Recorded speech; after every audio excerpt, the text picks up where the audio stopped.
Ya, bismillahirrahmanirrahim. Assalamualaikum warahmatullahi wabarakatuh. Nama saya Ernistiawati. Saya kelas A Ekonomi Syariah semester 6. Jadi di sini saya akan menganalisis bagaimana perilaku konsumen terhadap merebaknya virus corona.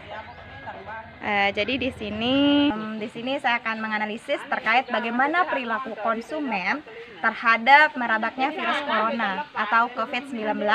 Jadi di sini saya bersama beberapa ibu-ibu. Di sini saya akan mewawancarai bagaimana analisis perilaku konsumen mereka terhadap merebaknya virus corona. Mungkin di sini saya akan ke sini ya. Jadi di sini saya itu sedang melihat perkembangan penjualan garam. Yang kita ketahui garam itu harganya memang murah. Tetapi di sini lebih murah lagi dengan 10.000 satu karung. Bisa dilihat ya. Mungkin saya sedikit akan bertanya kepada penjual yang bernama Albe. Jadi di sini saya bersama beliau sedikit Pak ya. Boleh bertanya Pak, siapa namanya? Boleh, nama saya Sutrianto. Iya, dari Desa Semoyang. Desa Semoyang ya. Sedikit bertanya Pak. Jadi kira-kira dari Bapak sendiri ini kan produk garam. Ini kira-kira tidak berpengaruh terhadap terjadinya COVID-19 ini? Oh tidak, ini kan bisa jadi penangkalnya COVID-19 juga ini kan. Garam itu bisa jadi penangkal COVID-19. Katanya kita itu disuruh jemur-jemur kan supaya agak panas sedikit kan. Nah seperti itulah reaksinya lah garam. Kira-kira dari merebaknya virus corona ini atau COVID-19, apakah ada pelarangan dari pihak pemerintah untuk penjualan ini? Oh, tidak ada. Kalau di pasaran? Ya kalau di pasaran itu memang dilarang, itu karena kita berkumpul sama orang banyak kan. Iya. Pasti kita dilarang kalau di pasar. Justru itu kita akan jualan keliling sama 1, 2, 3 orang. Berarti kayak gini. Ini adalah salah satu strategi yang unik teman-teman. Jadi kita bisa lihat bagaimana mengantisipasi bagaimana seorang konsumen. Jadi Bapak ini juga termasuk konsumen walaupun di sini sebagai pedagang. Tapi Bapak juga mengambil barang dari mana Pak? Dari gudangnya, dari sana itu kan khusus ada pembuatnya. Di mana gudangnya Pak? Di Batu Nampar. Di Batu Nampar. Jadi kita tidak perlu khawatir terkait merebaknya virus corona. Kalau kita lihat bagaimana kita berbelanja di pasar, mungkin kita sudah dilarang. Namun kita masih punya cara yang berbeda. Misalkan kita bisa membeli secara online, kemudian kita membeli di ordering seperti ini, diantarkan, tidak harus menuju ke pasar, itu juga lebih praktis. Jadi terhadap merebaknya virus corona sebetulnya tidak berpengaruh terhadap penjualan yang sekiranya pengantaran seperti itu. Contoh seperti ini, penjualan garam yang mengantarkan dengan mobil. Jadi mungkin itu saja terkait bagaimana sih seharusnya sebagai konsumen itu dalam menghadapi merebaknya virus corona. Jadi kalau kita lihat pedagang-pedagang banyak mengeluh karena tidak boleh berdagang di pasaran. Kemudian kita sebagai pelanggan juga mengeluh karena kita tidak diberikan izin untuk ke pasar. Tapi kawan-kawan, seharusnya kita ketahui bahwa terkait merebaknya virus corona ini atau COVID-19 ini, kita bisa memperoleh cara lain. Jadi seperti itu. Mungkin itu saja dari saya. Sekian, terima kasih. Wassalamualaikum warahmatullahi wabarakatuh. Terima kasih Pak. Jadi saya di sini ingin sedikit mewawancarai terkait perilaku konsumen. Jadi Pak, ya, gimana? Saya Ernistiawati. Saya dari mahasiswa UIN Mataram. Oh begitu. Iya. Jadi di sini saya ingin bertanya. Tetapi sebelumnya seperti yang kita ketahui ini wabah virus corona ini sangat kita ketahui meresahkan bahkan penjual maupun pembeli. Nah di sini kira-kira Bapak sebagai konsumen, kira-kira dalam perilakunya, entah itu dalam hal pembelian, kemudian penjualan dan lain sebagainya, kira-kira gimana menurut Bapak? Iya ya, jadi setelah wabah virus corona ini harganya semua melambung semua. Semuanya. Dari awalnya harganya 5.000, sekarang sampai 10.000, 15.000, 20.000. Bawang saja dulu harganya 5.000, sekarang sudah menjadi 15.000, 20.000. Sehingga wabah virus corona ini mudah-mudahan cepat berlalu. Kalau tidak ya akan seperti ini terus. Bahkan nanti cabai pun tidak akan bisa terbeli ya. Oh, berarti imbasnya juga ke tumbuhan-tumbuhan. Iya, semua produk-produk lokal termasuk cabai, produk-produk pertanian ini meningkat tajam harganya. Lebih-lebih sekarang kenapa tidak terganggu perilaku kita sebagai pembeli atau konsumen? Pertama, toko-toko hanya buka beberapa jam saja.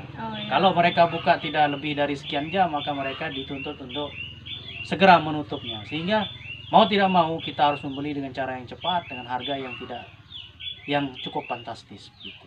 Oh, jadi sekarang kualitas selain kualitas juga terancam dengan seperti tadi cabai sekarang sudah banyak yang rusak. Mungkin seperti itu sehingga itu melambung tinggi harga cabai tersebut. Ya, selain itu cabai sebelum dia menjadi cabai kan kita juga harus melalui proses kemudian pembibitan, lalu kemudian pembelian insektisida dan pestisida dan sebagainya. Nah, sebelum dia mencabai yang mahal, terlebih dahulu yang mahal itu adalah alat-alat pestisida, insektisida dan lain sebagainya. Sehingga harga-harga itu cabai ya wajar harga mahal karena untuk menyemprot dia supaya dia tidak rusak itu harga insektisida, pestisida itu sangat mahal. Jadi terkait melambung tinggi semua harga. Entah itu dari bahan, kemudian hasil dan lain sebagainya. Jadi mungkin itu yang dapat dirasakan oleh Bapak Ahyar Rosidi terkait bagaimana sih sebetulnya pengaruh merabatnya virus corona ini atau COVID-19 ini terhadap perilaku konsumen, kemudian dalam membeli dan menjual. Tapi kira-kira Pak, ketika ingin membeli sesuatu apa yang ada dalam benaknya? Apakah mungkin saya menggunakan prioritas needing istilah. Iya, kebutuhan yang sangat diprioritaskan. Kalau memang itu kebutuhan yang tidak diprioritaskan, saya undur sementara. Misalnya beras itu adalah kebutuhan primer yang harus, kalau tidak punya beras ya mati kita. Sehingga kebutuhan-kebutuhan lain yang bukan menjadi kebutuhan primer tidak kami prioritaskan. Itu kami terapkan di keluarga ya. Itu Bu. Berarti cerdas sekali dalam hal pembelian ya. Jadi harus seperti itu. Seperti Bapak Ahyar Rosidi juga telah menge-share bagaimana perilaku yang harus diterapkan. Jadi berbelanja sesuai dengan kebutuhan saja. Dan ketika keluar rumah juga harus memperhatikan maksudnya kebutuhan seperti tadi ya. Tidak berkumpul dengan banyak orang. Oleh karena itu di pasaran pun pemerintah tidak mengizinkan. Untuk menghindari pasar semua tutup sekarang Bu. Oh ya begitu. Ya, pasar tradisional itu semuanya tutup sehingga sulit untuk menjaga kebutuhan itu ya. Jadi itulah kesulitan-kesulitan yang dihadapi oleh kita semua kawan-kawan. Mungkin kita hanya bisa berdoa supaya virus atau wabah COVID-19 ini cepat berlalu di Indonesia. Ngomong-ngomong Bu, lalu merampek Juliana nih. Oh iya, silakan. Terima kasih banyak. Pak. Terima kasih banyak. Assalamualaikum warahmatullahi wabarakatuh. Waalaikumsalam warahmatullahi wabarakatuh. Iya. Baik teman-teman, jadi tadi sudah sedikit berwawancara dengan pedagang dan juga di sana banyak para pembeli-pembeli terkait tentang produk garam. Nah, jadi teman-teman di sini saya hanya ingin berpesan kepada semua keluarga, karib kerabat dan yang lainnya. Jadi terkait merabatnya virus corona, jangan sampai kita itu selalu menge-share ketakutan terhadap warga setempat. Kita hanya bisa menghindari begitu, dan kita hanya bisa menyampaikan pesan dengan semangat kepada kawan-kawan yang lain terhadap wabah virus corona ini. Jadi seharusnya kita itu jangan menge-share informasi-informasi seputar ketakutan terhadap wabah corona.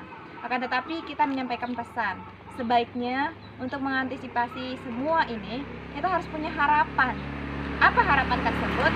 Harapan tersebut Indonesia juga akan seperti Wuhan yang saat ini sedang bangkit kembali, yang pernah terjangkit oleh virus corona. Kita hanya bisa mendengarkan apa yang disampaikan oleh para gubernur, kemudian dari dari para gubernur, bupati dan lain sebagainya untuk melarang kita jangan keluar rumah kecuali ada kepentingan-kepentingan yang mendesak. Jadi teman-teman, kita stay at home, jangan terlalu membantah lah begitu. Kalau memang tidak ada kepentingan, jangan terlalu hindari perkumpulan yang sangat banyak, dan teliti ketika ada orang baru yang datang dari luar, karena bisa jadi dia itu membawa virus corona. Selain itu, jaga pola hidup sehat dan selalu cuci tangan sebelum melaksanakan aktivitas seperti makan dan lain sebagainya. Mungkin itu saja pesan terkait tentang bagaimana menghadapi penyebaran virus corona ini. Intinya jaga pola sehat.